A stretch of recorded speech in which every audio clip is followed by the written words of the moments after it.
तो इंसान की कम से कम 95% ऊर्जा बस बर्बाद हो रही है, क्योंकि ज्यादातर लोग किसी भी चीज पर अपना ध्यान ज्यादा समय तक कायम नहीं रख पाते। ज्यादातर लोग अपने पूरे जीवन में भटकते रहते हैं और उन्हें समझ नहीं आता कि वो क्या करें। इसका एकमात्र कारण यह है कि वो बार बार अपने जीवन की दिशा बदलते रहते हैं। हो सकता है कि वो असल में अपने जीवन की दिशा न बदलते हों, लेकिन उनके मन और भावनाओं में ये बदलती रहती है, बदलती रहती है और बदलती रहती है। इस अस्तित्व की प्रकृति ही ऐसी है कि आज ये एक वैज्ञानिक तथ्य भी है, लेकिन ये हर योगी का अनुभव है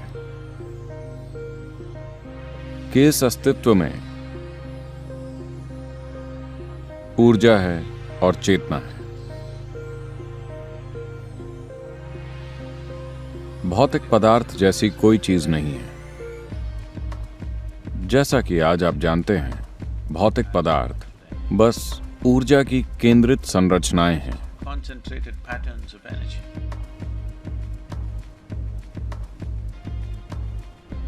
विज्ञान आज इस बात को अच्छी तरह से जानता है।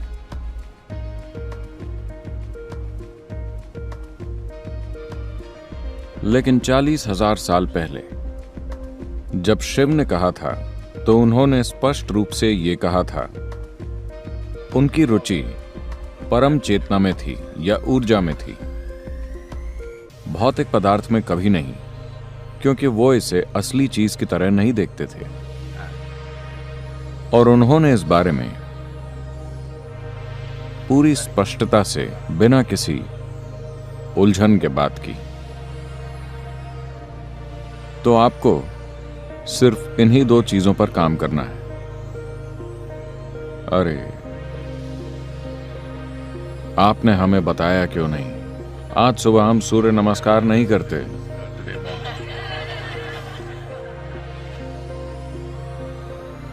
आप सूर्य नमस्कार मसल्स बनाने के लिए नहीं कर रहे हैं।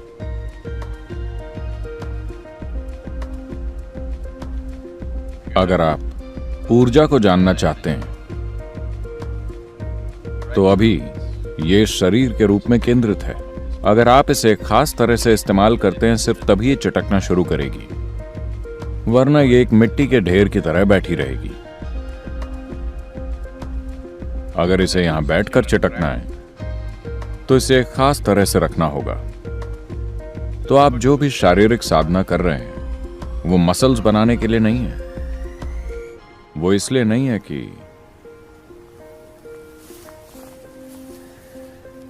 जब आप घर जाएं, तो आप घर में लोगों पर हावी हो सके। मैं महिलाओं को बता रहा हूं, आप उनसे ज्यादा मजबूत बन सकती हैं।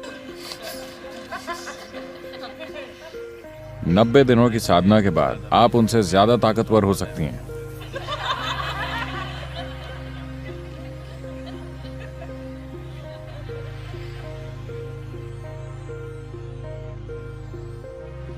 अगर आपकी ऊर्जाएं जागृत हो जाएं और आपका मन एक दिशा में केंद्रित, तब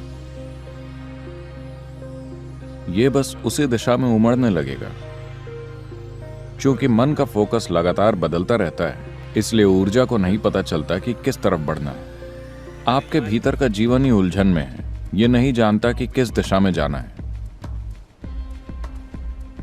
मैं तो कहूंगा कि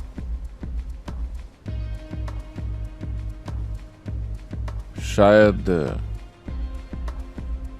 95, मेरे विचार से असल में ये 99 है, लेकिन मैं गलत नहीं होना चाहता। तो इंसान की कम से कम 95% ऊर्जा बस बर्बाद हो रही है, क्योंकि ज्यादातर लोग किसी भी चीज पर अपना ध्यान ज्यादा समय तक कायम नहीं रख पाते। वरना उनमें से हर कोई एक नई संभावना, एक नया रास्ता खोल रहा होता। 7 अरब लोग, अगर वो सभी अपने मन और चेतना को एकाग्र कर लें तो बस हर चीज को जाहिर होना होगा।